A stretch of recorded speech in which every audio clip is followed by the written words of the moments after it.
as we begin 1990. Go.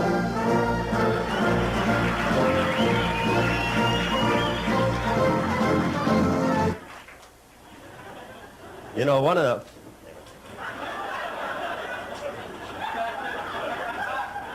Very excited to be here in Anchorage. I'd like to settle down here someday. My kind of town.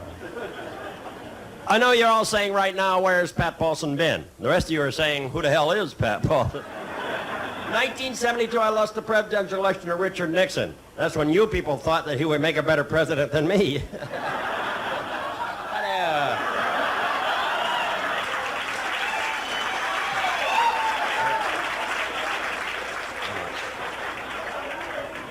I have prepared a short speech for you here in Anchorage entitled, How to Survive the Next 4 Years, a 2-year plan. I realize any statements I make in Anchorage will have an immediate impact on international relations. Therefore, I must choose my words carefully in order to avoid any negative interpretation. Among politicians, this is a tactic known as lying. I'm often asked, why do I travel around the country talking politics? Is it for humanitarian reasons, community spirit, or is it for the money, the limousines, and the girls? Answers are no, no, yes, yes, yes. Why should I be any different?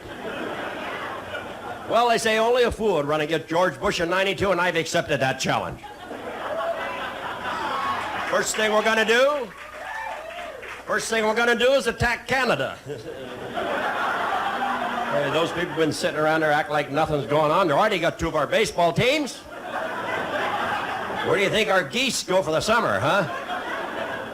The war with Canada works out. We're in the same time zone. You don't have to stay up late and watch it on CNN. And those Canadians haven't paid us a dime for all the chemicals we gave them over the years. Now, where did our troubles really start? They started in the 70s with Nixon. I called the former president. Was in the White House.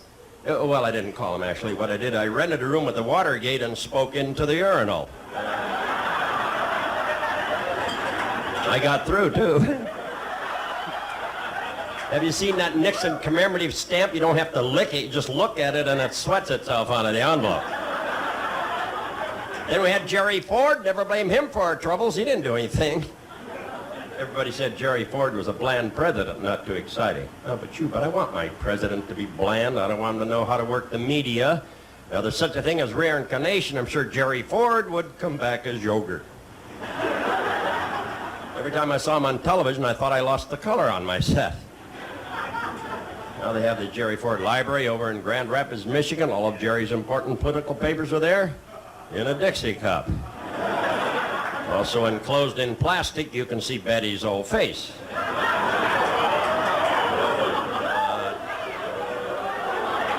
Come on, this ain't Peter Pan up here, folks. Then we had Jimmy Carter. Nice man, Jimmy Carter. Had a great smile, great teeth. You know that man could eat a pineapple through a tennis racket? You put a guy like Jimmy Carter in charge of inflation, it's kind of like putting Roseanne Barr in charge of the Twinkies. Then we had Ronald Reagan, an actor. Could start a trend. 20 years now, you're going to have Bill Murray sitting in the Oval Office. Farting the national anthem or something. I don't get these actors going into politics like Mario Cuomo, the brother of Barry Cuomo. What the hell is that? I don't know if you folks know this, but I'm the mayor of a small town in Northern California called Asti, California. I've been the mayor for 3 years. We bought the town and we allow no voting privileges. Our slogan is, we've upped our standards, now up yours.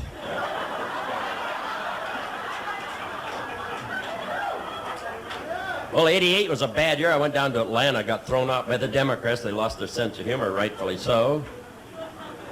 Well, what's the difference in a Democrat and a Republican? Tell you what I think it is. The average Democrat belongs to the Lions Club, and the average Republican belongs to the Country Club.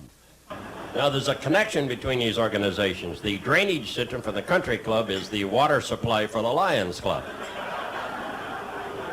Now, you give a cow to a Democrat, he'll milk that cow, keep some for himself, give the rest to poor people. Give that same cow to a Republican, he'll hire a Democrat to milk it at less than a living wage, then he'll suggest there's a milk shortage and sell it at inflated prices.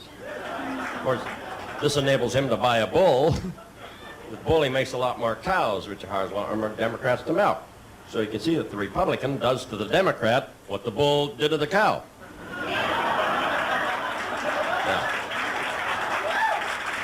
It was a bad year. A lot of name-calling going on in 1988. I did not indulge in name-calling, unlike my sock-sucking scumbag opponents. They said I wasn't involved in the mainstream. Well, I drink, I drive recklessly, I chase after women, and still Lloyd Benson had the nerve to say you're no Ted Kennedy.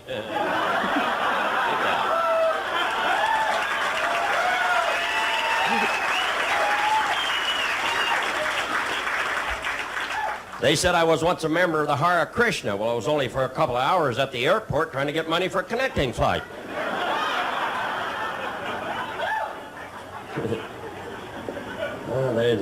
There's lots of things about me, lots of scandals. They said I once hit on a guy in a gay bar. Well, there weren't any women there. What the hell was I to do? Then they said I ignored the drug problem. Well, I wrote books on drugs. I gave speeches on drugs. Hell, I did damn near everything on drugs.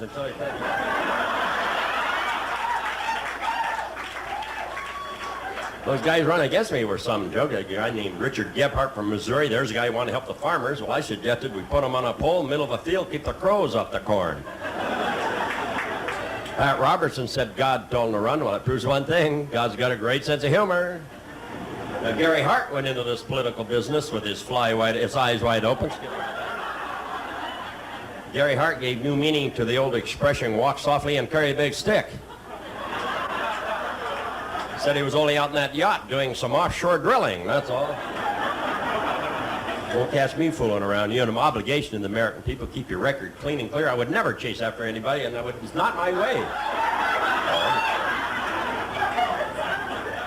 Then in '88, we came down to the last two, George Bush and Michael Dukakis, Tweedledum and Tweedledummer. George Bush was envoy to China, chairman of the Republican Party, an ambassador, a congressman, head of the CIA, vice president, president. Man cannot hold a job. He's dealing with Dan Quayle. You know, I saw an empty limousine pull up the other day and Dan Quayle got out. Do it over here. I'll do it over here now. Everybody saw an empty limousine pull up the other day. Dan Quayle got out. Sit there and rot. I don't care. Boy, the comics, what would we do without Dan Quayle? You know, when George Bush had that heart flutter, they alerted Dan Quayle to stand by. The whole country had a heart flutter. Dukakis, of course, he's out of there. He'd never run again. When I first heard the name Dukakis, I thought he got it off the bottom of an eye chart. Weird name. Sounded like a gum disease. Got Dukakis all over here. Had a lot of Greeks behind him, and that's one place you don't want them.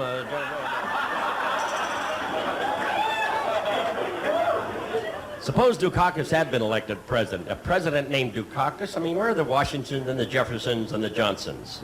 Well, they're playing basketball. Most of them.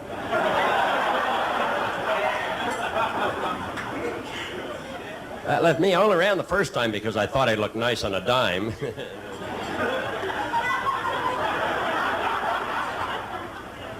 You know what got me in trouble? I'd have done real good, and I was on the ballot in '72. I'm on the ballot now. I was on the ballot in New Hampshire, came in fourth. Sincerely, came in there, and North Dakota. Went down to, I didn't go down there actually. I got on the ballot in Louisiana, and I got 1,500 votes, never showed up. Now, they called me and they said, are you coming down to Louisiana because of Duke? I said, well, no, they're a great team. I just don't like their uniforms, you know. I'll tell you what, with the mudslinging going on, the only one who doesn't have mud on him now is David Duke. Got this sheet over his head, so you can't.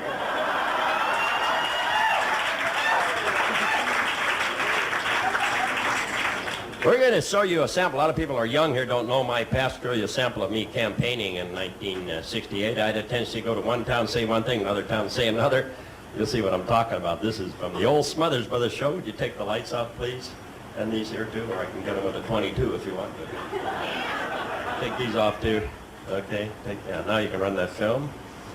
And this is campaigning 1968. The recent Supreme Court decision regarding the liberalization of obscenity. Who are we to judge what is? After all, in a mature society, when young people who wash out their mouths with soap. How do you stand on the question of welfare? Why do I feel we have about those that outside to get a job? And what is your feeling on the travel problem of Vietnam? I think this country, great country of ours, has any need to apologize for anything. We should make every effort to convince species won't listen to reason or killing. Palm them back into the Stone Age. One last question, Paulson.